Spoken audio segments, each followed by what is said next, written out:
তাহলে তো আরো ভালো। এখানে আমাদের আরো কয়েকজন সম্মানিত পার্সন আছে। আমাদের ডাক্তার জাহাঙ্গীর স্যার আছে, যিনি ইতিমধ্যে মানবিক ডাক্তার হিসেবে খ্যাতি পেয়েছেন। স্যার কিছু বলেন এই জায়গায় এসে। আমরা এখন এই মুহূর্তে রামগড় বাগান বাজার চা বাগানে আছি। এটা একদম আমার তো এমবিবিএস পড়াশোনা করেছি সিলেট ওসমানী থেকে।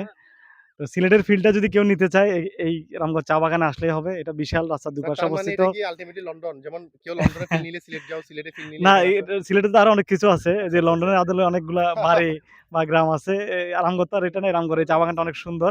এখানে অনেকে ছবি তুলতেছে, যেমন আমাদের হাশেম ভাই। সবাই আমাদের হাশেম ভাইকে যদিও বুড়ো বলে অনেকে কটাক্ষ করেন, কিন্তু দেখেন গাইস, উনি আসলে কোনো অংশে বুড়ো না, বয়সের দিক থেকে বুড়ো না, উনি মনের দিক থেকে এখনো তরুণ। হাশেম ভাই কিছু বলেন সবার উদ্দেশ্যে। কি বলবো, খুব সুন্দর একটা জায়গা, আসছি সবাই এনজয় করতেছি। এটা বলেন। আজকের দিনটা আসলে খুব আনন্দ কাটতেছে। আর আর দীপু ভাই কিন্তু গুইমারা বাজারের সবচেয়ে ব্যস্ততম একজন ব্যবসায়ী, তো আজকে দোকানপাট বন্ধ করে একদম রিল্যাক্সে চলে আসলো এখানে।